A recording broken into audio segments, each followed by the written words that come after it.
Christian, welcome on the podcast. It's super cool to have you here.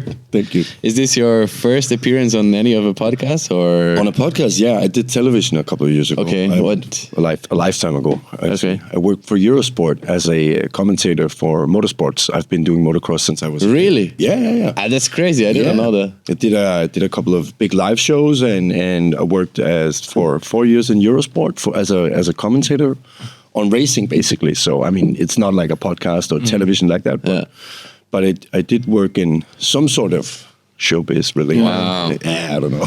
So you are actually the pro here? No. I got fired because I swear a lot. They always told me, don't swear. Yeah. All right. And that was a long time ago before you started even thinking about architecture, or how was that? How is architecture connected? I don't think that architecture has has never not in the framework of my mind. Okay. There's nothing like that. I come from a construction family. I come from a construction background, but not as in a way of again, that was never my aim. Anything. I think my scattered mind has been doing a lot of things without ever contemplating where and what I came from. But working with architecture now, I see that I come from a working background. And what I mean by that, like a construction background. My father has always been a creative mind. He's always been a guy who loved to create physical things. Mm-hmm. And in a way that he loved the basic principles of construction. And we had an old farm. Mm-hmm. So growing up, I was working on the farm, and my friends had jobs. They would be doing jobs in grocery stores or kiosks, or I don't know, many different odd jobs like delivering papers. Mm-hmm. But being a kid on a farm, my dad would never let me work with anything else but, mm-hmm. like you have to cast these concrete beams because we're making this classic house and villa. Yeah. And a lot of that was actually like a love-hate relationship to the fact that I was based in architecture and construction, but it was kind of like when I was growing up, I was angry at it because living on a farm, you have so many chores and you have so many things. But working with what I do today, I see that landscapes and the love of materials and working principles of construction has been in my DNA, my childhood, and the love of. I mean, we made a lot of my friends were growing up faster than me because I was riding motorbikes and I was working at the farm. I had a lot of childish lifestyle based in my way of being because I wasn't going to parties and things like that. We made what's it called? Træhutter, the wooden houses, tree houses. Yeah, we were building tree houses. Let's go. Until I was 18. That was a big passion of ours. We were hanging out in tree houses. Shooting a bird or two, or doing what guys do in a tree house when you're older than 12. But love of playing and architecture and things have just developed over time. But not in a sense of education or anything. It's been a very weird path. When did you change that? Mindset of this is my plaything, or even sometimes it was just a core to do at home, to maybe it could be like a line of profession. I think basically when I grew up, my parents got divorced and my father moved to the Philippines and started a hotel down there, a backpacker hotel, which was actually the first time in my adult life or grown-up life where I met the power of, his pure power of creativity, knowledge and everything, because working in such a secluded space where we're talking 2 hours sailing away from the main island, which is still, it's still it's just an island. It's bumfuck nowhere, right? So the first thing that he did, which I was a part of, and where I started recognizing his the power of his creativity and the passion of construction, was when we were starting to tackle a bridge problem that was there, because in the Philippines a lot of small islands are scattered, and then you have the lagunas where the tide is 1.8 meters every day. So there's a low and there's a high tide.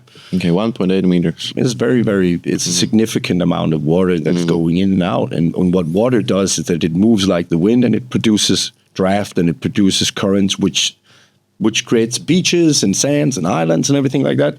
So going to an island which my dad wanted to be a diver or have a diver's hotel in the region where there was a lot of the Japanese fleet was sunk post World War II after Pearl Harbor. You know, the movie with Ben Affleck and everybody. Yeah. Affleck didn't die and shit like that. But the problem was that the Japanese army was hiding in the Philippine region. And the American army sailed up there, kicked some ass. And in that part of the very, very difficult terrain and island seascape, the archipelago of the western part of the Philippines, there was like 180 warships sunk on 25 meters of water, which is, a diver's paradise, right?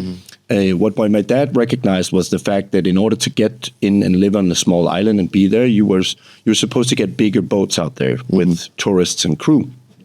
So we needed to make some bridges that could withstand the power of the currents. And you can't dig in sand underneath water. It's very, very, very, very demanding because of the vacuum and the suction that sand creates. If you take your hand and you start trying to excavate something underneath, the sand is going to create a vacuum and you're going to get stuck. So what my dad was creating when I came down here was like these two banker boats, which is like basically a banana boat with some wooden sticks on the side. Not a very sturdy construction. So his logic and love of logic and construction is like making an entrapment where you have two boats with a patio in between. And from that patio, he could put down a concrete pipe. Okay. So what's in Denmark, what we call a drainage pipe on the side of the construction is like a big alloy frame where the water goes from the roof to the ground. He would pull a copper brake cable from a car inside it, and he would put concrete in it. So he did like a 7-8 meters concrete beam with a small copper lining inside of it. And he would tell me, let's go diving, Christian. Let's check out how to make this. Because underneath all the sand that comes through the currents that is shifted upon the islands, at some point there's going to be a base rock. If you connect to the base rock and you go deep into the sand, the top layer of sand that is shifting through the currents is not going to be able to move the concrete beam. That's the logic behind it. So we went diving and snorkeling, and he said, Christian, when you go down to the bottom, try to blow air and try to put your fist into the ground. So I did. When I was blowing into the sand and pushing my hand there was no resistance because the air bubbles were taking the fragments of sand and making it go away. So it's like space was like... instead of a vacuum, you would have like in space, you would have what's it called? Zero gravity point because of the air. So what did he do? He put the concrete beam between the two boats on this small patio with a hole in it, and he'd use the compressor. So he'd pull air through the brake cable, small 1 millimeter thick brake cable, into the ground, and the sand would start to shift. So the beam would go down. Boom. Until it touches the rock. Touches the ground. We'd do that for 12 beams, and we would put a floating bridge there. Just like you would make a river raft with a floating element and hinges on side of beams, the bridge would stay there. How is then the beam anchored to the rock? Because it's just basically standing. It's just the sand. So it's the sand that is actually holding. The toughest part of the sand is the moving sand. And the moving sand is the top part of the sand, which is around 90 centimeters of sand, 1 meter. That's the one that creates and crushes. That's what Grand Canyon is made of. That is the moving sediment and the flow of the river. So by connecting with another 6 meters of pure sand, which is calm, doesn't move anything. So instead so basically the rock was there just to hold the pressure that was coming on the beams from top. Okay. Yeah, not even that. The vacuum created that. But the thing is, they could create a bridge that would go deep into everything is shallow when the water goes down 1.8 meters. So going into the deeper parts of the region and the sand was shifting out there, you would be able to put in a bigger boat, which means that all the boats are crossing the bigger oceans out there would be able to go into the lagunas and go visit the smaller islands, which brought in money, tourism. Instead of like backpackers and people on river rafts, right? Yeah. So that was some of the first times where I experienced the power of working with like ancient construction principles, logic, and working with water and everything there. Next problem was getting rainwater and retaining water, which means that you have to build like water reservoirs on top of something on a hill, working with gravity to make power on the water taps and everything. So everything is easier when you have like electricity and pumps and everything like that. But going abroad and going just a few miles out of a security zone makes everything a lot more complicated. And that is, I think, when I was... Why getting water in an area where there's a bunch of islands problematic? Oh, it's getting it's providing water. So if you want to have a hotel, you would require 135 to 40 liters of water every day. Showers, tap water, pressure for cooking, everything else. So that requires a lot of water. Being in a salty water environment, that's what it is. So you need to allocate a lot of rainwater in an area where it doesn't rain. So you at least to use humidity, or if you were to pump and cleanse water, you would need some reserve. So that means you have to, like you have water towers. We also have water towers in Denmark. And that's, again, working with construction principles of logic and like we talked about last time, when you're in construction today, you're working with cranes and levers and hydraulics and everything else, but you don't have those kind of resources. You have to work with the landscape. Where you place a house, it has to be in relation to where the storm enters. Where you place your building has to be in relation to where the mountain is, and so on and so forth. And I think that's where the landscaping part came into existence for me. And going back to Denmark, as a young man, I was trying to fund racing. So racing was what I wanted money for. So I started making gardens, and I started to work with landscapes, and I started to working for landscape architects. And working for landscape architects, I saw like this, which is also a part of the problem with architecture in Denmark, is it's secluded. It's a separated field that has no longer any touch or bearings with construction. Construction is not related to architecture, and architecture is not related to construction in this country, at least.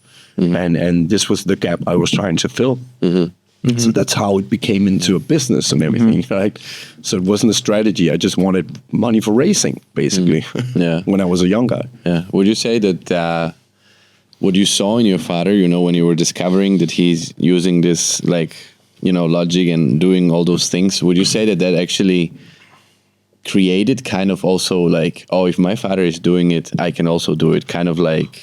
Yeah, I think there was a complex of sorts like that. Yeah, definitely. I mean, every kid and every son wants some sort of recognition or something. But I think,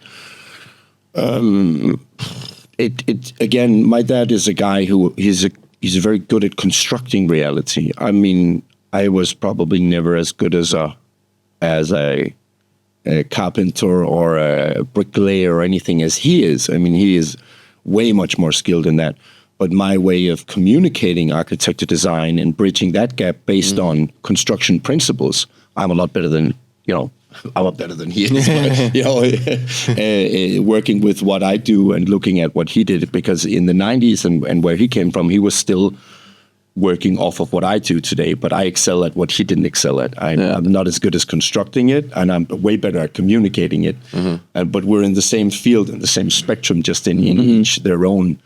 in each our own way, with a different skill set. Yeah, I still miss construction. I still work closely to construction, and I love the craftsmanship of it. But my skill set is in communication and visualization, and seeing a lot more of a lifestyle-based architecture around landscaping than I think he ever was. Yeah. Do you think that's why you bridge the gap so well between construction and architecture? I have a tremendous amount of respect for architecture and architects in general, because the skill set that they hone and what they do in relation to spatial awareness and things like that does not transcend into the landscape very well. I think if you go to an architect from Japan, they have bridged that gap that I am trying to bridge, that I work with every day, because having a ceiling, having a wall, having a certain structure around you provides a security and a spaciousness. What in the minimalistic Scandinavian design principles of architecture, when we go exterior, it becomes very bold and very like flat and just, very empty. And looking at the minimalistic design principles of the exterior is not working very well. That's what I'm bridging. That's the gap I'm bridging, because when I'm creating the exterior space, I work a lot more with depth perspectives and like walls and things that emulate a certain spacious feeling outside. But you can't take the indoor minimalistic principles of architecture from the North and pull them outside. You can't do that. They tried to, but that's where I come into the picture. And I think that's why I have a certain amount of success doing it, because I really like to transform or to communicate the base ideas of the architect and pull it into the outdoor field. But it's a way different. It's a different area. Why is it hard to make an outside space minimalistic? I think because a certain amount of minimalism equates to hard landscaping or like concrete walls and defined areas like this, because you can make this room quite cozy with one plant. Because we have a roof, we have a room situation or a feeling that provides security. Going outside, even though we're in 2024, we're still a very basic primal entity, so we feel like insecure. If I go into an outdoor space that exceeds my presence by only being me, it feels a bit lonely. It feels insecure. What you would, as a person, what you would want to do is try to find like a wall. You would find somewhere where your back is safe, and you would try to be in an environment that's actually way much more compressed. So the exterior must, in the way of the house and in the shape of the property, seem big, but the coziness and the atmosphere of the space has to be in balance to, your lifestyle. If you're a guy who has a lot of guests, I would work with a bigger space. But again, then the geometry becomes way much more complex, because having like a kitchen, living room, and a big space like that indoor, you can do that. Big windows, and it will feel cozy. Going outside, it would be like Putin on the end of the table where you're all by yourself, even though you're 1, 2, 3 people. And then the requirement, I think, is also a balance between nature. You have to introduce into this minimalistic architecture, you have to make like a proportion of vegetation and randomness. Nature is very random. And the hardest thing for a human being is actually to make or randomize things. It's very hard for a guy who comes from an interior minimalistic design DNA to make randomness of nature. Because he's always going to repeat his patterns. He's always going to repeat his signatures and everything. And that's actually what I do best, I think, is provide the randomness of nature and the awkwardness of being outside. Nothing in nature is subject to like a duality. You never see two equal trees or two equal leaves. And that's why if you look at the exterior landscape of the old days, going back to like the 17th, 18th century, they were trying to force nature. That would be an expression of wealth and intelligence, is to make like a Baroque garden where everything is straight lines. Yeah. And that would equate to you being a good landscaper. It's a lot of work. Today, I think that introducing nature in a region where we have so much utilization of construction and practical thinking, that's the balance. That's what I work with a lot here. Yeah. You mentioned that in Denmark, the engineers coming from construction, there's not a lot of dialogue between architects and those groups. Can you elaborate a little more on that?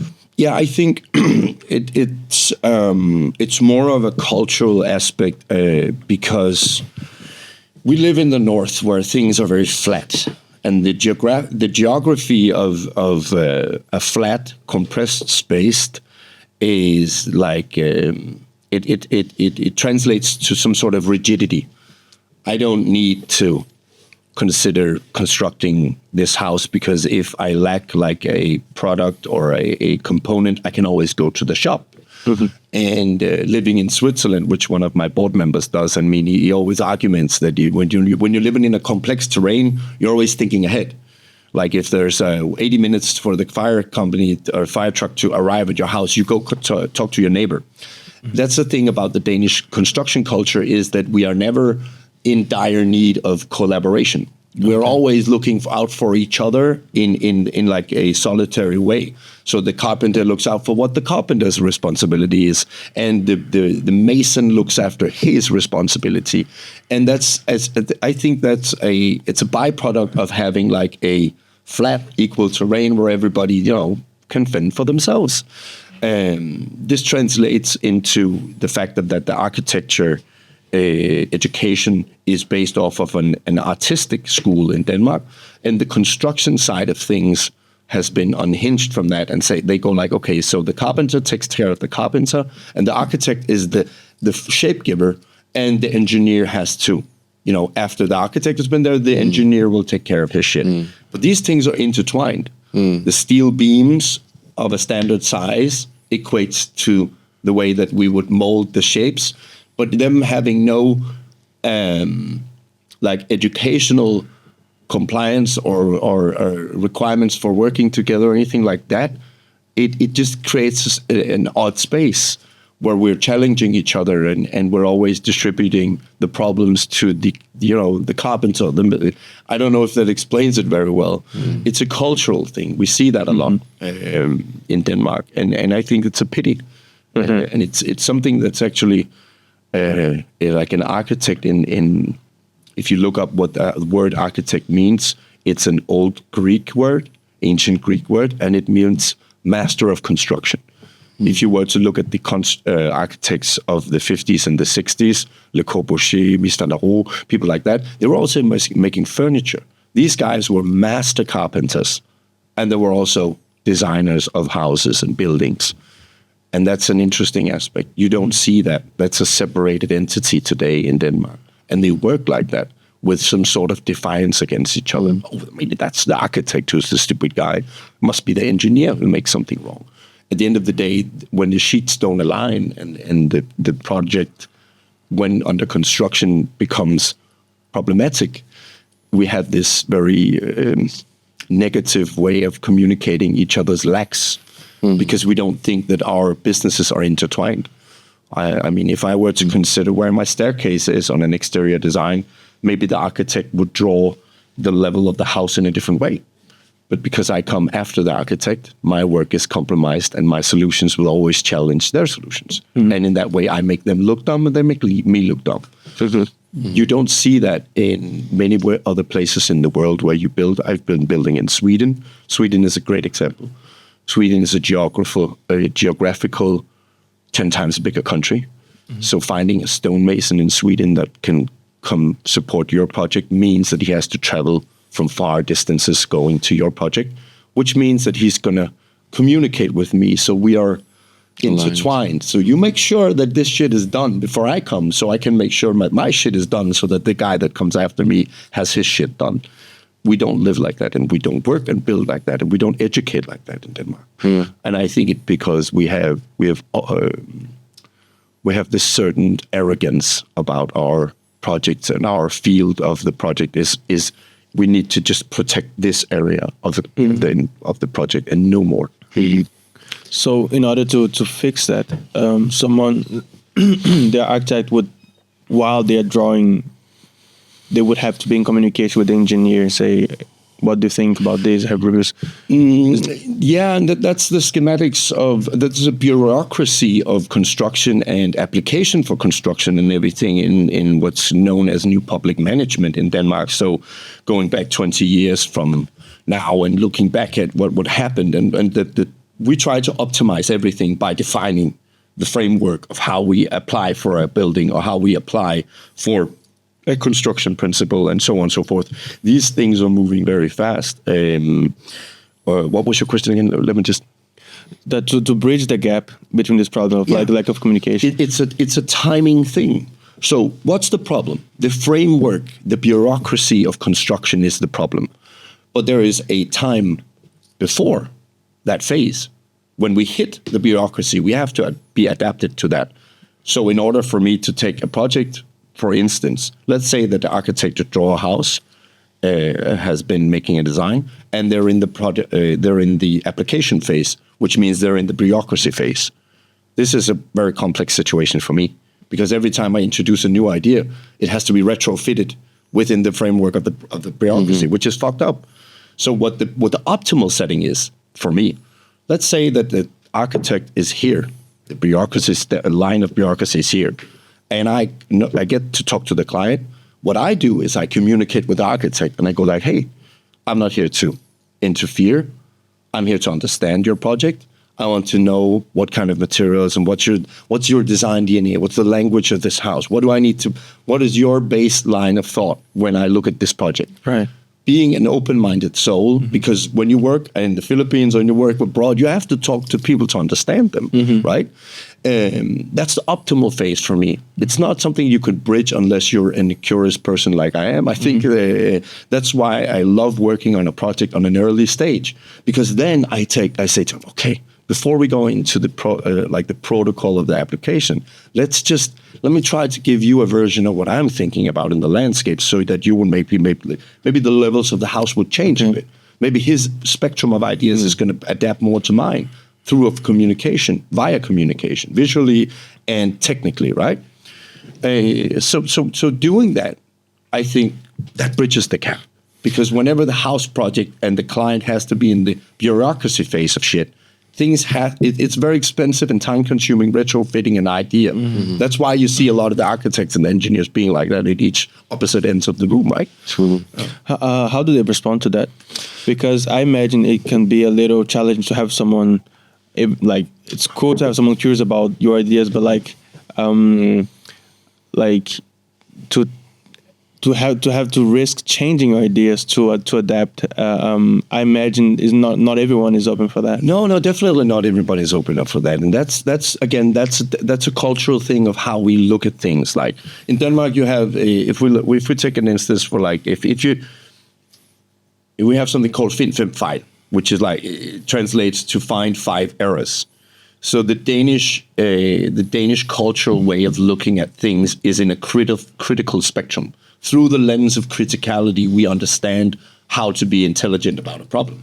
We would always look at it from a functional aspect or functional view. If you look at talent competitions, we always like the Simon Cowell guy who's like, yeah, man, you sing like shit, your mother's ugly. We always love that part of being critical in our thinking. That's also a cultural thing. So what am I talking about? I'm talking about how to bridge the gap with an architect is through curiosity and humility. Working with an architect and trying to understand his DNA, his power, will, and where his emphasis is in the project. That's where I'm going to lay my energy. This is my framework. I don't need to challenge him on that. So if I were to be in a Danish cultural setting, and I was to be the archetype of what I'm talking about, I would say, yeah, the architect thought about this, but you know what? That's going to be very hard to fucking construct because he's an idiot. And then the client would say, okay, so he's smarter than him. And then we would have the conflict of interest, right? Yeah. So instead of fucking challenging this guy, I'm going to go okay, you hired an architect. That's because you trust him.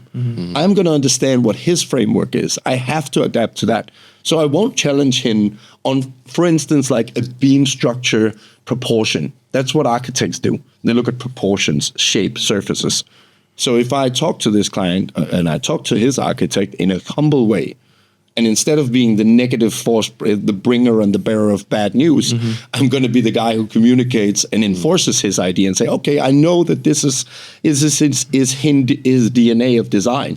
How do I challenge this without fucking with that? That's the way to communicate. But you don't get, if you're in the educational system in Denmark, if you're in engineers, in the pathway of the engineers are going to be sick and tired of the architects. And the architects is always he's going to challenge what I love. Why should I support him? So it's a basic human aspect of why do you do what you do? I mean, an engineer doesn't love to fuck with architects. They love the technical aspects of creation. But if the architect don't respect, for instance, I had an example where an architect I love and I work a lot with, she made a very beautiful house. But the house had the flooring, the proportions of the floors were very, very thin because of the way that the discs were supposed to align visually from the outside, and there was a correlation between the thickness of the floor. So what did the engineer do?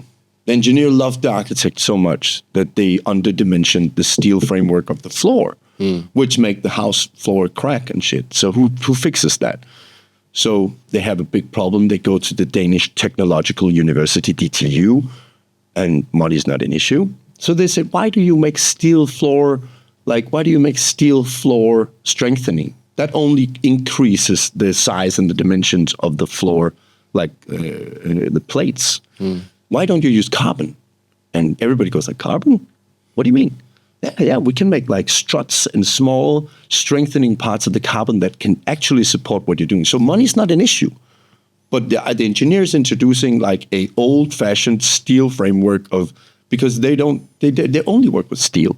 If you go to Japan, if you go to Germany, and the products and the ingenuity of how they build is actually way much more enhanced than it is in Denmark. So that's why we have conflict of interest. So DTU said, okay, let's use carbon strengthening for the flooring. So the architect had, the design DNA of the house. The problem was the old construction method of using steel. Now they introduced a new element of design and strengthening for the floor. So now everybody's happy. I mean, that's the problem of working with let's say, for instance, people are always talking about, I want to be ecological responsible. I want to have like a zero emissive house or anything. But the way that we build in the North is based off of tradition and complex of construction bureaucracy more than it is the innovation of materials. If you go to Germany where the distances are vast, you see entire solar cell panels for housing roofs. Every roof is just filled with solar panels into the building, what's built into the framework of the house. You can't do that in Denmark. Why? Because we have legislation that prohibits innovation of building materials, and because the bureaucracy is so heavy that if you introduce a new product or a new way of doing things, it's going to be very expensive and it's going to be time consuming, so on and so forth. So we are actually, I think we're 15, maybe 20 years behind in product or ecology or in zero emission construction principles and innovations and materials. We have such a heavy system and we have so much fighting that I always talk about this. It's not, can it be built? No. How do we build it? It's the how. Everybody's tired in construction. Everybody's angry. Everybody's bitter. If you go to like a construction story in Denmark, it's usually not a very positive one. Yeah. I would like to go a bit back. So you were just helping your father building the hotel, right? And then you are coming back to Denmark to race. Yeah. And you are making money. So how was that period? Oh, I suck at racing. So okay. I mean, it's very expensive. If you crash it, you pay. Was it on a car or a motorbike? No, or it was motorbike, dirt bikes. Yeah, dirt bikes. I was racing dirt bikes. Yeah, that time was. I don't know. I don't know. Actually, I don't even consider that time as a time of reflection. It was just one goal, and it was just to make that right. Okay. But coming back and starting to work with construction, I started implementing all these things that I saw on the farm, and I started optimizing all these things. And at the end of the day, I saw this huge. I was always talking to the owners of the house or the owners of the project and the business owners that I was working for. And eventually, when I had my own construction company, I started to bridge the gap between the architects. And always in that essence, I was thinking, I'm good at this. I'm very good at this. I'm good at taking care of the carpenter. I'm good at taking care of the architects. I'm good at taking care of the clients. I'm good at talking to the municipalities and the applications and everything. I'm good at all this. So why not work on it? So when did it fade out? Was it right away that you figured out that the motocross is not for you? Oh yeah, that was when I started my own business back in 2010, and I had my son Elias when I was in 2012. And racing was just not a part of my life back anymore because if you don't become a pro or something, I mean, I was working at Eurosport and becoming older as well, and starting to work with the construction. My passion started to shift, and I started back in the day. I started by challenging the way of the architect The architects in our part of the world, they work off an hourly rate system. And so as a client, you hire an architect and they go in and say, okay, I can provide you with an idea. And from this stage of the idea, I'm going to charge you an hourly fee. So they work with like a sketch, an idea, and they work with a very loose material, and they use a lot of time for communication, and they protect the idea, and they work accordingly into this framework of having an hourly rate for each development of the idea and everything. So it takes time. And working off of the love of racing, I also saw a lot of concept cars. I was reading a lot of books with concept cars. You see this new Mustang or whatever comes out. You see like this concept car that comes before the production line of the cars, and that was the way I saw architecture. I saw like a new path of maybe introducing a lot of ideas and making it visually very, very, very heavy. So instead of working off of sketches and ideas and communication and this big long path into an idea, I wanted to develop the idea entirely. And working with landscapes, you have a house, you have an architect, you have a landscape, you have a sun. So I have a much more limited space of being creative, which I like. Creativity is equals, in my way of thought, that it being truly creative, you have to have like certain limitations.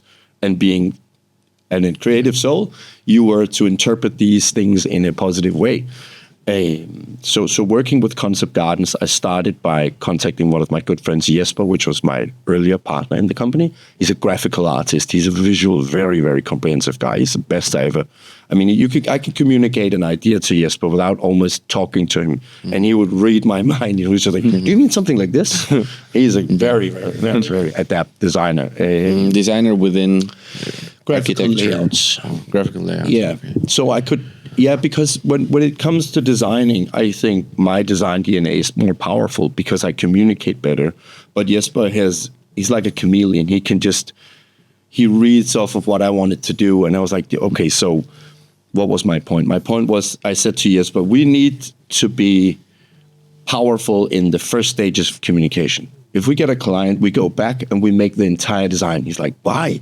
Why do you want to risk that? You have to make like certain control stages where you're certain to be aligned. I'm like, no, my client doesn't know what they want to do.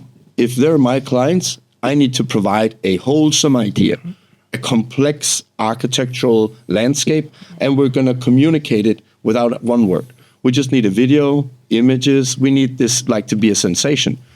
And after that stage, the client can go like, all right, okay, I see what you're trying to do. I don't like this. That's a positive design aspect in my world. It's when the client says no. Okay, good. If I was trying to fish out 3-4 ideas in an earlier stage, my client would become confused. And that would just prolong the process. And then again, working off an hourly rate, that would be good. But I like to work with an idea and move past that idea into construction. So in order to do that, I want the client to say, I become knowledgeable about what I don't want. Okay, I don't like a fucking, wall outside. I don't like this. I don't like that. That's a positive design development. Going into an idea is knowing what the client does not want. I mean, that's why I'm here in the first place. They don't know what they want. I don't know what they don't want either. So either way, that's a positive stage, right? And Jesper did that. He molded our design layout in the beginning. We didn't have 3D programs or software that could provide us with like vegetation. Vegetation is very high. It has a very high polygon density. And working with the visual aspects of architecture, it's very difficult to go into a realm of nature because it's hard to mimic nature, right? So we would use like a basic 3D, and then he would do Photoshop layouts of everything. So that was a very heavy toll on what he does. Going today, back in the day, V-Ray had something called Laubwerk, was German software that would make a low poly render possible interpretation of a fern or a tree or something, but it was very basic back then. Today it's a different animal, but it's still what I think what I work with today is randomizing nature, and today we have software that can provide solutions for that. That's cool, but back in the day we didn't. And this was where we started to recognize the power of our idea. The power of our idea is to communicate the idea, and instead of prolonging that process, we needed to be very powerful when we communicate that idea. Instead of being, lurking around the fucking bush and talk, okay, could you imagine this, or try to smell that, and look, just powerful introductions to every aspect of the idea. How was it then? You had you have been challenging this like you came into the industry, right? You started to now present like the whole idea before you are even starting to work, and you are not charging anything for that. How was that? Was that welcome by your customer, or like? I think did you burn yourself on that kind of like? Yeah. We, yeah, definitely. Yeah. I mean, I don't think money was ever. We're not educated architects. It's easy for us to say, let's not do things on an hourly rate. When our first garden plan came out, it was like 1 or 2 weeks of intense production, and I was working on the side. And we got like 7,000 kroner for it. It was like bullshit, right? Yeah. So going into that, we started looking at who's our competition, how do they do it, and we're still cheap. I'm still cheap, but then again, people would gladly pay 200K for an architect in Denmark. My product does not come in that realm, but I think my value does, and I live fine. I live good off of that. I mean, that's good for me, and I'm still twice as my cost is twice as high as my competition. That's also a part of the price point culture in Denmark. We have Joe and the Juice. Danish people would love buy a sandwich for 80 kroner. Well, that's good. But if you charge them for a fitness, fitness membership for 250 kroner a month, the Danish guy would go like, wow, that's expensive. But 80 kroner for a sandwich is, well, we can do that. So the Danish understanding of wealth and distribution of wealth is very, very complex.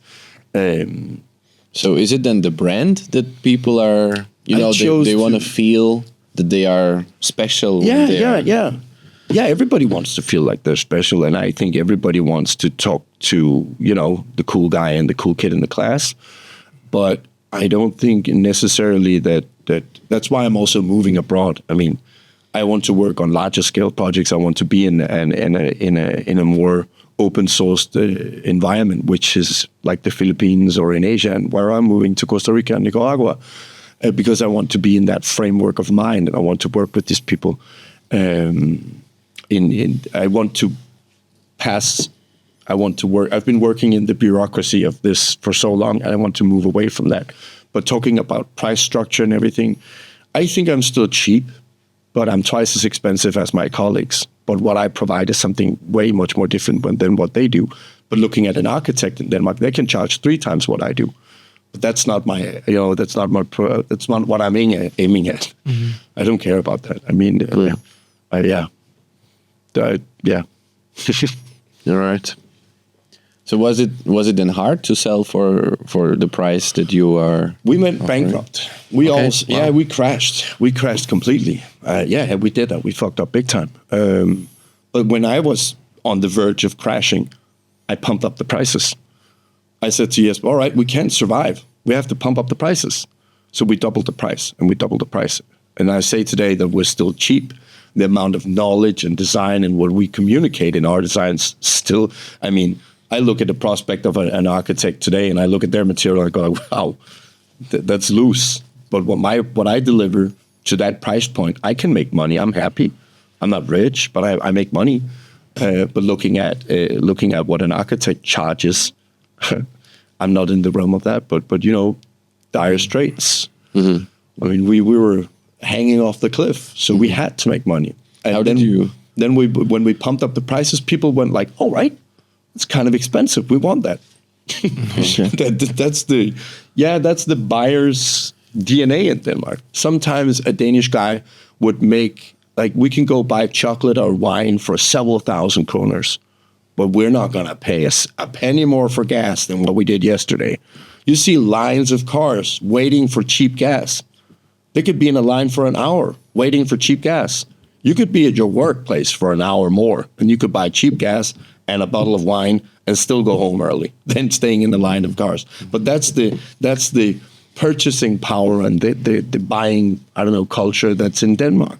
That's again a byproduct of where we live. It's weird for me, but then again, if I were rich, I wouldn't have 10 cars. I would have somebody driving me. If I were rich, I wouldn't build a big ass house because I was working on a farm. Because that means maintenance. I want to eat out. I want to eat in restaurants. I want to travel. That's wealth for me. So I think that's why, sometimes when you ask me that question, I think people will look at my product and say that's expensive in relation to what other landscapers cost in Denmark. But I would just look at the brakes on your car and say that's expensive. I would never drive a car with a brake for 100K. I would buy 10 architects before I buy a car with a brake that costs 100K, right? So that's the perspective of value, basically. How did you overcome this? Like, because I'm guessing when you crashed with your first company, I'm guessing, there is this feeling of like, okay, I failed. Yeah. How did you overcome that, and how did you? I don't think I did. Okay, you don't think you did? No. I mean, that's still a very emotional strain. It's something very hard. I mean, it's like a marriage. My marriage defaulted because of the bankruptcy thing. Whoa. But not because of that entirely, but looking back at what people talk about entrepreneurship and talk about businesses as something that you need to be able to scale it. We have something called loons who like Lion's Den. Yeah. Okay, so I made this cup and I can scale it. And I'm the fucking cup. So if that shit breaks, that's on me. And my clients, I have clients that are angry with me. I still do. But I also throw myself into the projects and I bear them on me. And it's like relationships. It's like Tinder apps. Every project is, me in a restaurant trying to meet this new chick, and it might go south, and I might fall in love, and she's going to burn me, and so on and so forth. My first project, which was Concept Garden, I lost Jesper. He was one of my best friends. Wow. Yeah, that's still fucked up. Yeah, so that's hard.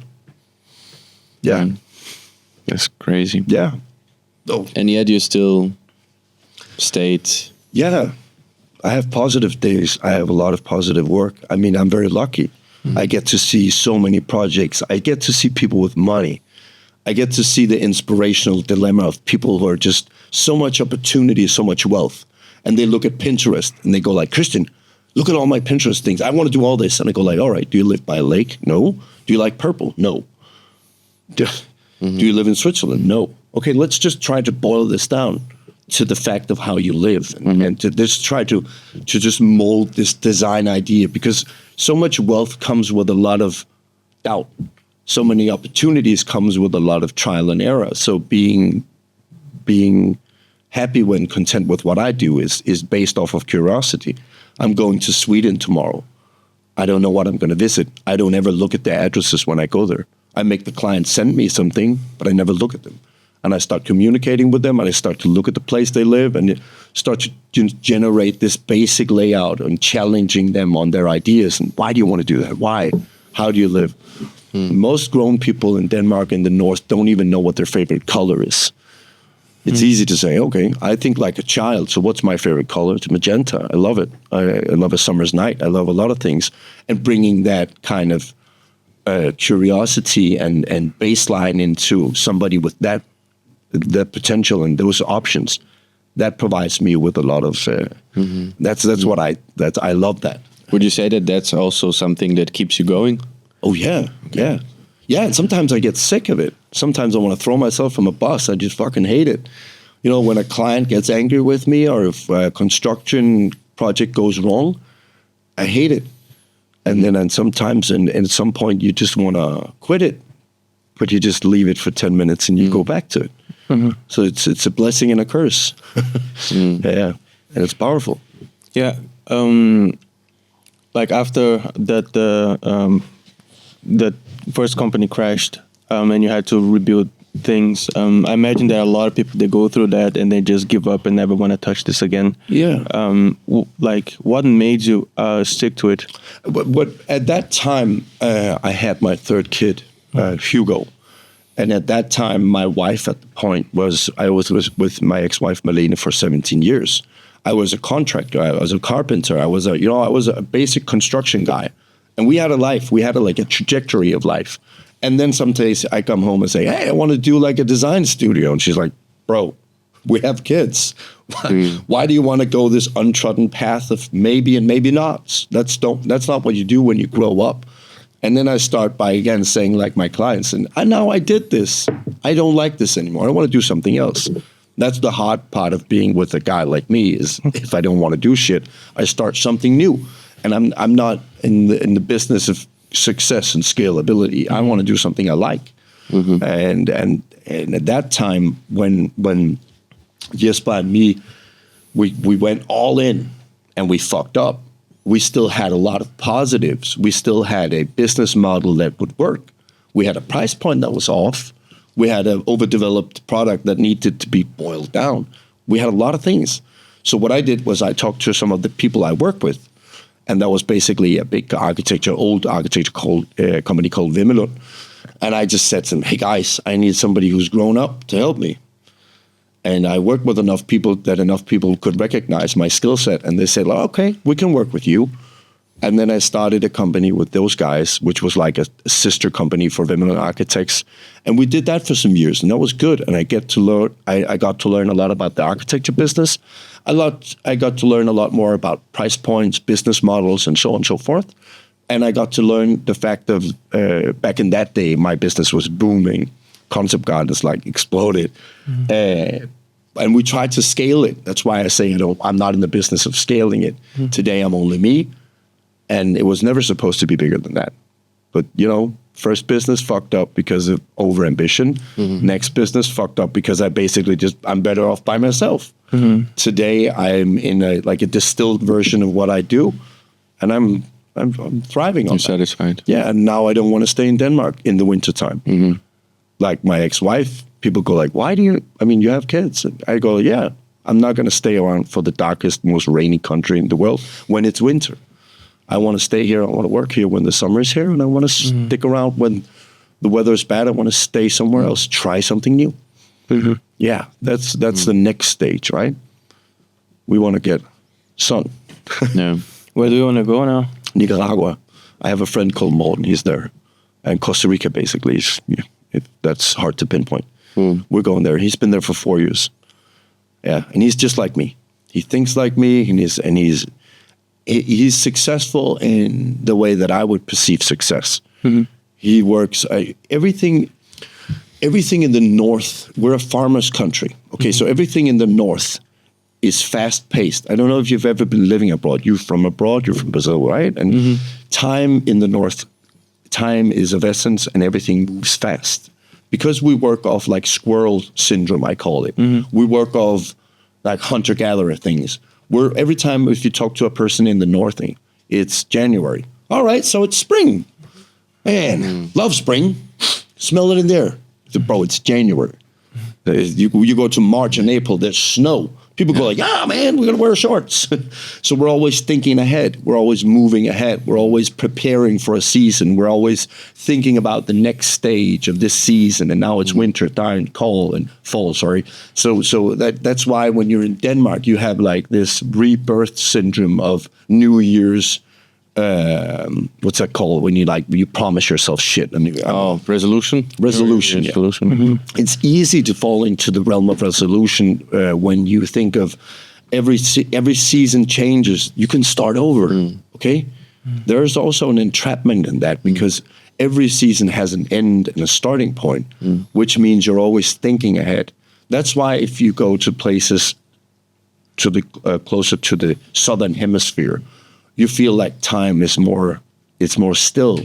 They're not optimizing, they're not building, they're not developing as much. That's because the Western culture of optimization comes off the realm of seasons. Mm-hmm. So time goes slow. And I would love for time to go slow. Mm-hmm. In Denmark, people go like, what are you going to do on Friday? Mm-hmm. Friday. we're always looking ahead at Friday. Yeah, like it's Monday Friday's today. something. Yeah. There's 52 Fridays in a fucking year. That's 365 days. 52, 365. It creates a lot more. It's a more tight perception of time, which makes you think ahead. And I don't like that. I like Wednesdays to be weird or sleep longer. I don't work when there's traffic. I don't go into traffic. I'm not going to waste time on traffic. If the sun's out, I might write a client, say, I'm delayed today, I'm sorry. I'm going to go out into the sun. Like you have siestas in the middle of the summer days when you're in Spain or you're in France because of the heat. It creates like these breaks and limits of time where you get to do shit and you get to enjoy things more. That's also a part of what I miss by being in the Philippines or being away is that the perception of time slows down. That I think the time is really fast in the north. It's scary. Yeah, I don't really understand like I don't know if it's like just here in Denmark. Maybe it's just in Copenhagen. Because if you go to Jutland, if you go to opposite side of Denmark, I don't feel like people are so, let's go. They're I don't know. more peaceful, I would say. It's just like I think it's in the north, like it's very common for people like to travel during summer to like Spain or France or Which is the weirdest. right, because like it's the Sun's best out, time. let's fuck off. Oh man, I like growing up in Brazil. Like summers are so tough. Like it's like 43, 45 degrees. It's just you just don't want to be outside. No. And this is the time where people are coming out of the northern countries to go to experience this awful heat. When like summer here is so nice. It's so nice. And that's also part of that's why I think talking about something like the over exaggeration of everything in northern culture is like the winters are gray and the summers are green and we want more heat in the summer instead of having like a balanced thing, right? So as of the lack of light, so we seek light in the summer because of the light, so we travel places to get more sun instead of distributing sun across the entire year, right? So I mean, we go through 8 months of almost pure darkness here. It's hard on the mind. It is. It is. I'm still not used to it. No, and why do we go to travel in the summer? I ask the same questions. We should travel in the winter. We should we should have a 4 months vacation and not like we should just go away. This country should be barren as fuck. We should take all of the war-torn countries. They can go to Denmark and we just visit somewhere nice. I don't know. I mean, that's also what I'm trying to work against and what I seem like a bitter old man when I talk to Danish people because there's so much in our culture that I am trying to work around.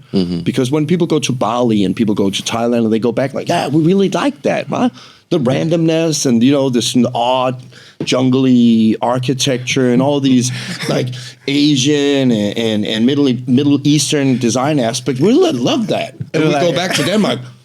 Oh, fuck that shit. I'm going to go minimalistic on everything. And they're living these concrete boxes with no atmosphere. And they say, wow, we're so confused in that way, right? And you're like, oh, let's do this cool thing in Bali in your garden. They say, no. Yeah.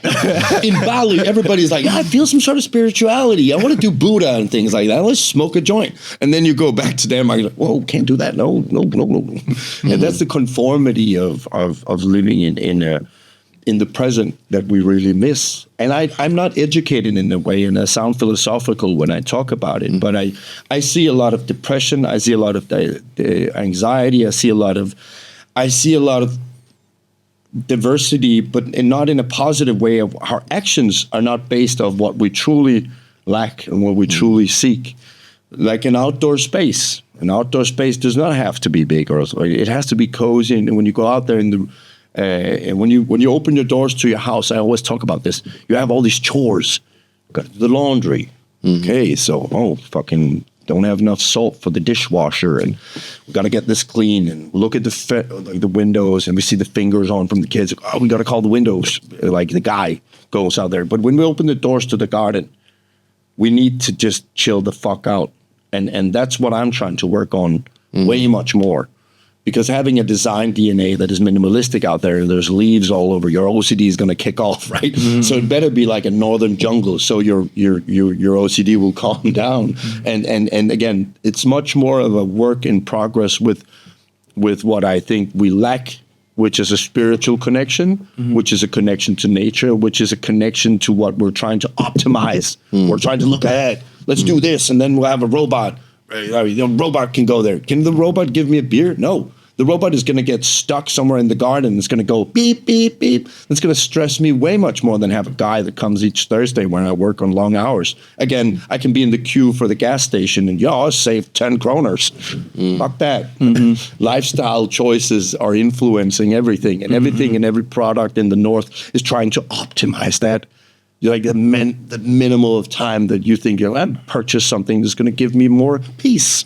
And it doesn't. Because every time you have an electrical application, things can fuck up, and so on and so forth. And manual labor means that, if you have a gardener, you have a guy that comes to your garden every 14th day or every third week or something. You get to know him, and he starts to give you advice on how to do this and that, and you get a relationship and a bond to that. I built a hotel in Bali for one of my clients, and I said to him, okay, so if you want to build a hotel there, you make a backpacking hotel, and you make a house on the side of that. You're going to get a local family to live in that house. They're going to make a portion of money cleaning your fucking big house. They're going to sell or rent out the smaller houses for backpackers. That's going to fund the service and the service of your house and also the family. But you're going to have an interrelationship to the locals there. So every time you come there, if you have a problem and the electricity is gone, somebody's going to help you. Somebody's going to shine a light on your road. Because you're in the jungle, baby. You're outside of the realm of, flat country. You can just call an electrician at 4 a.m. You can't do that. And that's why that's the loneliness, and that's the aspect of loneliness. We're trying to optimize electric or components or lifestyle products that get us disconnected to everybody else. Yeah, so Volt comes and they bring the food. You can push a button and they put the food on the outside. So you don't even have to talk. Yeah. That's great.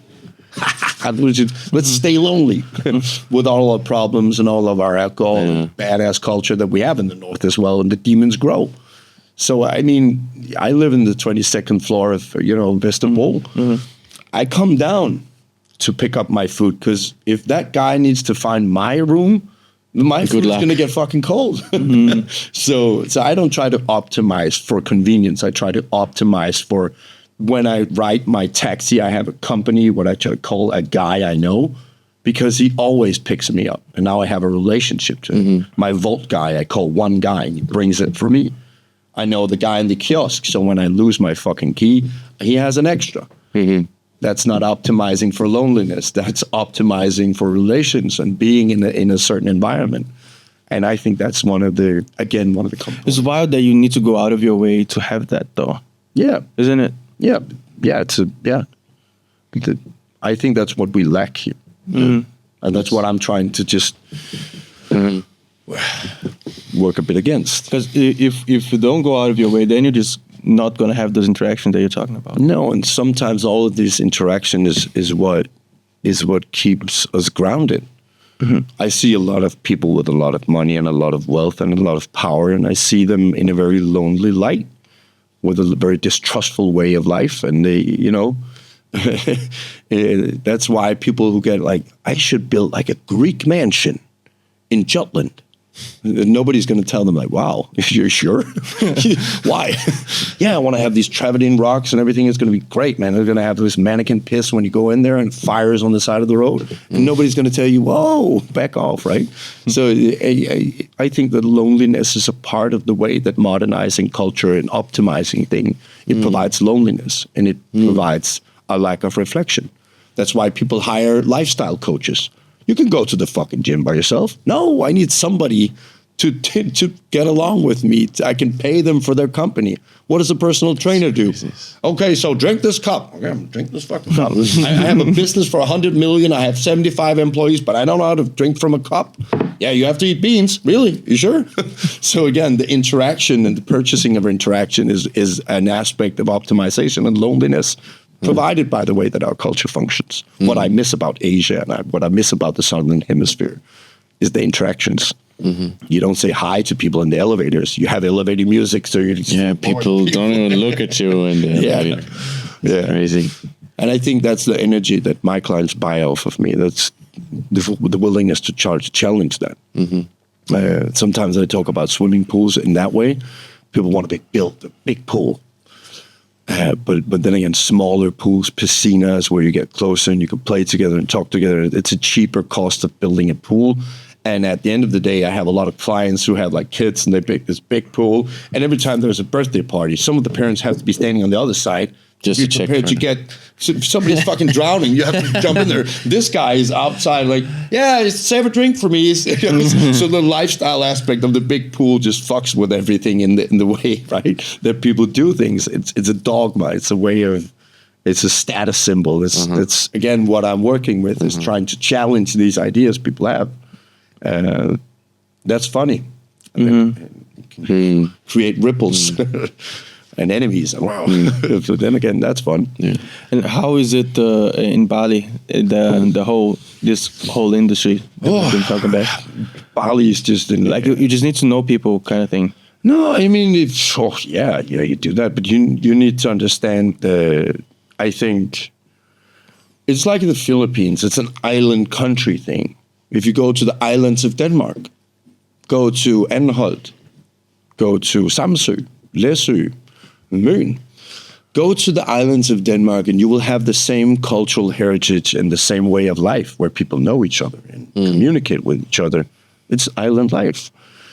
And if you're respectful and if you want to work with and on the premises and the principles of that culture, you can adapt into that culture and you can be welcome in that culture. You see, that's how it works, basically. So I don't see the algorithm of life in that way. I see I look at what's around and I talk to the people there and I adapt to that. And what's different in Bali, I think a lot of places we have a spiritual side of things that are way much more prevalent and needs to be way much more prevalent because life is harder. So you need like this over-encompassing like, hey, well, must be the will, inshallah, maybe must be the will of God. And this shit happened. Why did it happen? I don't know. It's an act of God. And going to Bali is a Muslim country, but it is actually one of the few countries that can adapt to Western society and tourism with the, alcohol and partying and everything like that, but still have this Muslim value set and way of life that is actually very finely balanced. And I think that's because it's island people with their situation, right? And I like that. But if you go to Canada where you have like these vast nature areas of bears and shit like that, people can have their cultural differences, but they have the same geographical challenges. And that means collaboration, communication, and at the end of the day, satisfaction when you try to participate in that. Yeah. Do you try to include spirituality into your life? I would love to say yes, but my grandmother read the Bible when I was a kid. She's a Christian. So I know all of the stories, New Testament and Old Testament. And I love the morality aspect of that. And I think a lot about that. And I try to work on a basic layout of curiosity in that realm as well. I don't like to conform to like I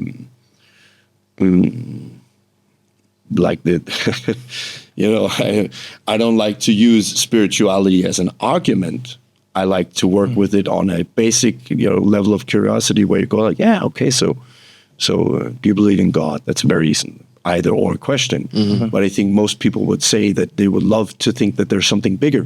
Like if I were to talk to people about a space in the garden and a sound of water and, I talk to them about childhood memories.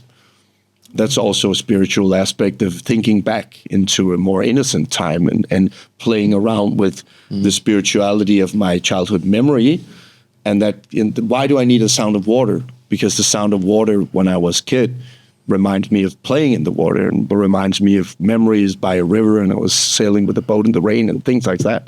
And that's why that's how I think I would love to think about spirituality, is memorizing childhood, playing, and instead of being practical and adult about a lot of things, I want to be spiritual in that way, that I think about God when I'm sad, but I also try to think about him when I'm going to the cemetery, and I think about my mother who passed away recently.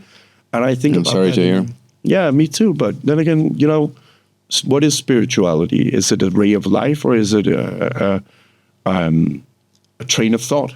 And I think I like to think of spirituality as a train of thought, and a way of, if I don't feel like working, I only work with myself. So I take a half an hour to just go for a walk. That's spirituality. That's being connected to what I'm trying to oppose right now. And that's a way of thought and a way of life that I don't know if that even answers your question. I don't know either. No. My way for spirituality is basically trying to connect to God. Yeah.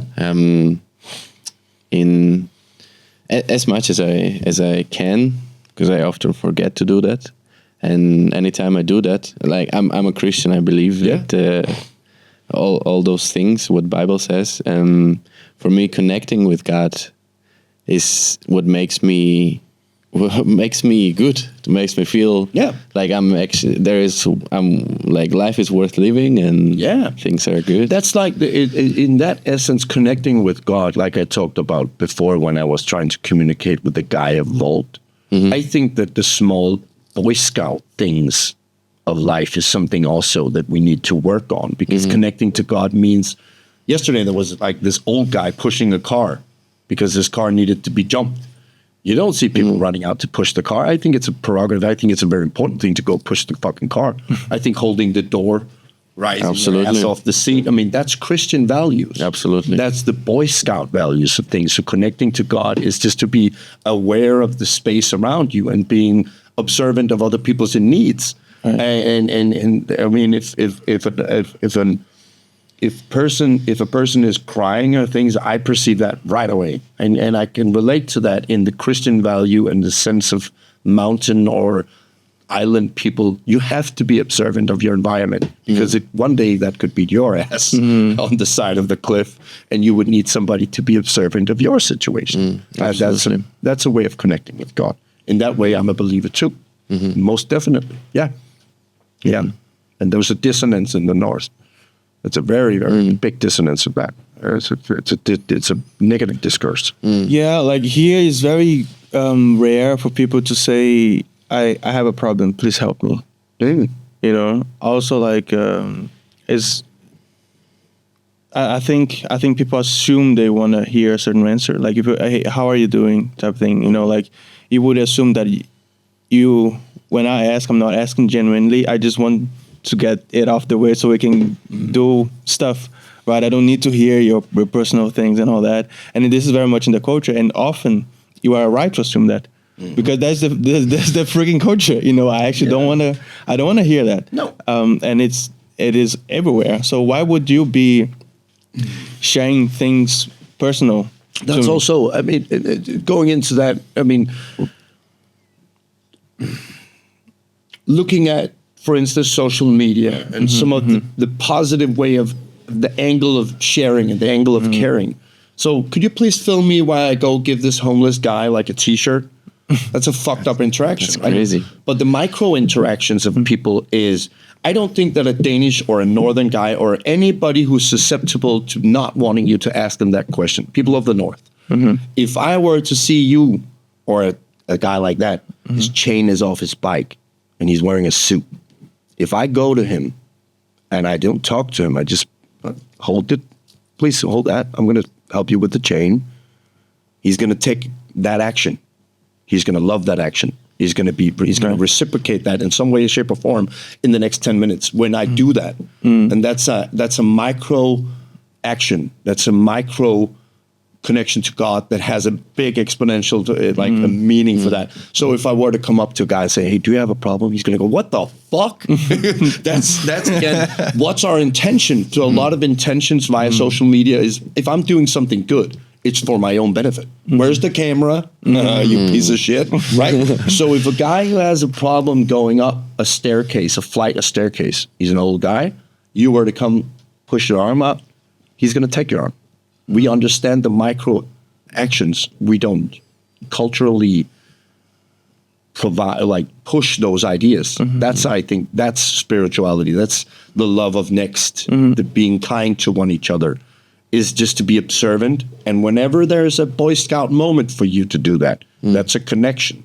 Then you need to just envelop that. And everybody in the North has these problems. My kid's on the side of the road. He's yelling. It's a tense situation. I got to get the other kid out. Some stranger could go up to my kid and say, hey, stay here. Your dad's there. That wouldn't be weird. If I were to interfere in a problem with a kid and a dad and an argument in a negative way, that would be a problem. So we shy away from the micro actions, like the micro things we can do for each other every day on a basis. Like in the traffic, stop the car, wave some asshole out. He's going to be like, thank you, man. And he's going to reciprocate that within the next 10 minutes. And those micro actions just go like ripples in the water. I believe very much so in those kind of actions. And that's what we need to do. Everybody needs to do that a lot more. Because it's in the small things, right? Like you wanna talk about like doing like impactful, like countrywide, great actions. But how are we gonna build up to that momentum if the small things are not being taken care of? Yeah, exactly. You know, like if I don't care about you in the small things, why would I even care about you in the big tasks? You know, and people generally are. You see people being mesmerized by the small things. People in this part of the world, we go like, wow, somebody did that for me.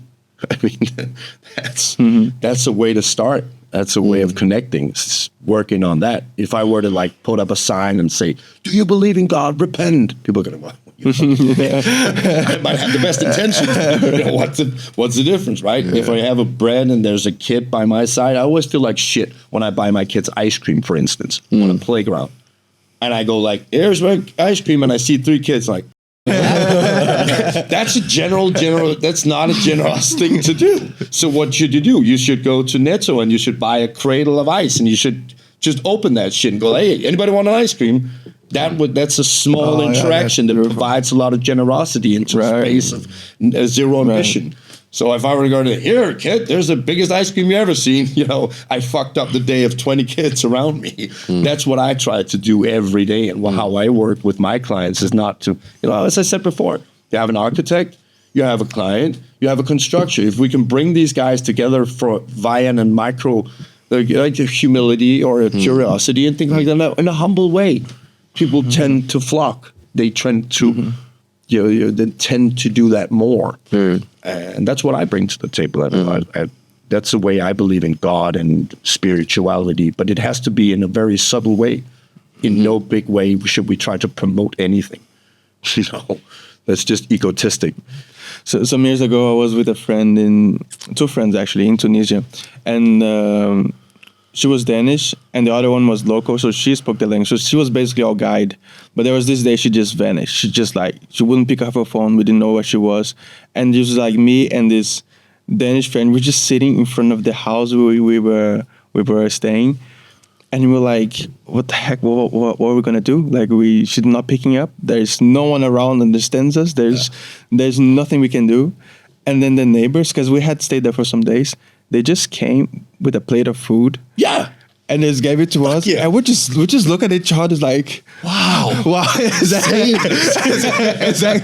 It didn't solve a problem. No. But it was like we've completely forgot about we just ate that food like it was like heaven, you know? I mean, and that's the Muslim part of the world. And I'm not going to sit here. I have some Muslim friends. I'm going to be like this white supremacist asshole with Afghan friends. But at least I grew up in a part of this country where there was a mixed cultural setting. Let's say that. But you know, food creates a lot of generosity. Sharing creates a lot of generosity. And those kind of actions is exactly what I'm talking about. I mean, that's, I see you here. You know, it's raining. I pick people up in the rain. I could be a rapist. But generally, if I look at a bus stop and I see fucking shit pouring, and I go like, do you want to lift? And 9 out of 10 times people go like, are you fucking weirdo? Sit there with your tats and no way. But sometimes people go, hell yeah, man. And I just drop them off. Like with you guys, when we met the first time, I'm like, can I give you a ride? What is a ride? That is a small recognition of me trying to be something for you. That's what I'm talking about. That's spirituality. That's what gives me like grace of God. And when I feel like I don't feel like shit today because I did something good for somebody else. You know, that's cool, man. I love that. And it's so interesting because like people think of helping other people as like, okay, this is for them, but in a certain extent that's also for yourself. Like it makes you it enriches your life when you're pouring energy to help other people. And when my mom died, I thought of it in a very childish way. And I thought about it like, wow, I don't have any old people. So what's the problem? I mean, is there a problem? I don't know. Is it too bad my mom died? Yeah, fuck it, whatever. So I called out something called Ældresagen. One of my great friends, Hans, who's like a beacon of light to me. He's a Christian guy. He's a Catholic Christian. He's a true believer. Jesus on his back, everything else. But he's been a visitor's friend of old people. And he did that, and he's done that for years. And he's like, I believe in karma. I need to do this. I've always been talking to him. But when my mom died, I went to him like, what? Please tell me more. So what do you do with this old chap? You know, we're just friends now. Started out as a visitor's friend and whatever. And we talk about life and, you know, I get to pour my shit on his ass and he gets to pour his shit on my ass. And sometimes that helps. And now we're friends. He's 80 years old. And I see them sometimes in the city. He's going to come walking and I go like, Hans, where are you going? Oh, me and Lars, we're going to the cinema. What are you going to watch? Like this freaking war movie? It's just one of his buddies, right? Mm-hmm. So I started doing that since January. And it's one of the things that I fucking love.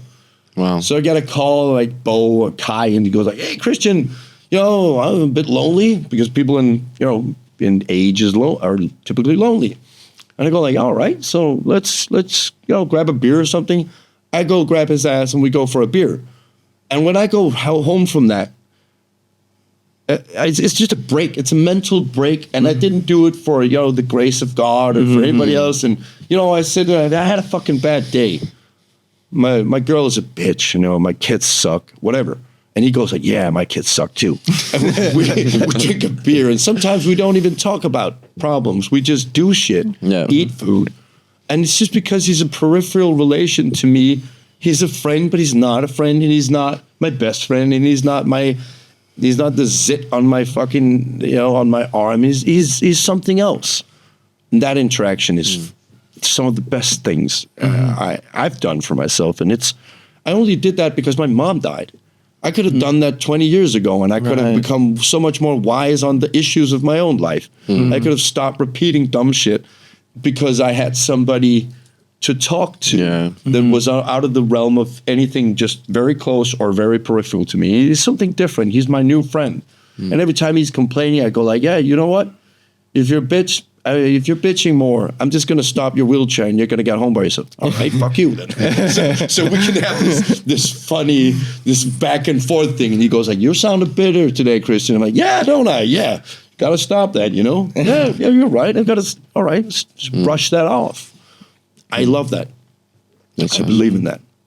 With all that we said today, do you have some kind of a recommendation or some kind of like advice for us? Because we are a young business. We are like a year old. No. No.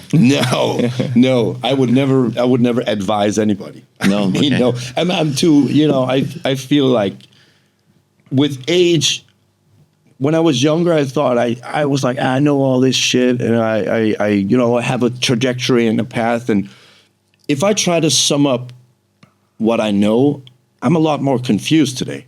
Okay. And I like that. I kind of like that. And sticking to the train of thought of being a kid, that's what I do. I do what I like.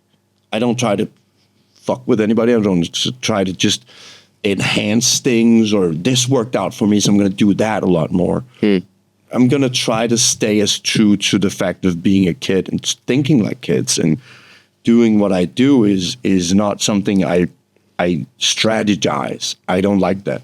Every time I tried to make a plan, I fucked up. Every time. So my advice is don't make a plan. And I don't know how that's going to go, but you know, I'm here for the long run. I love that. I would love to see you guys again, and I'd love to just, you know, take things as they come. Yeah. And I think that's, you know, that's the beauty of it. Because if I did this for money, I wouldn't do this. No. Yeah. I'm not a success in that way. I don't think I'm never going to be that. But then again, if I was rich, I wouldn't have 10 cars. I would have some guy drive me around. Me too. I think that would be my. Yeah, I would love that too. Yeah, that would be richness for me. Absolutely. Christian, thank you for coming. Cheers, man. Thank you so cheers. much. Cheers from the blue cup.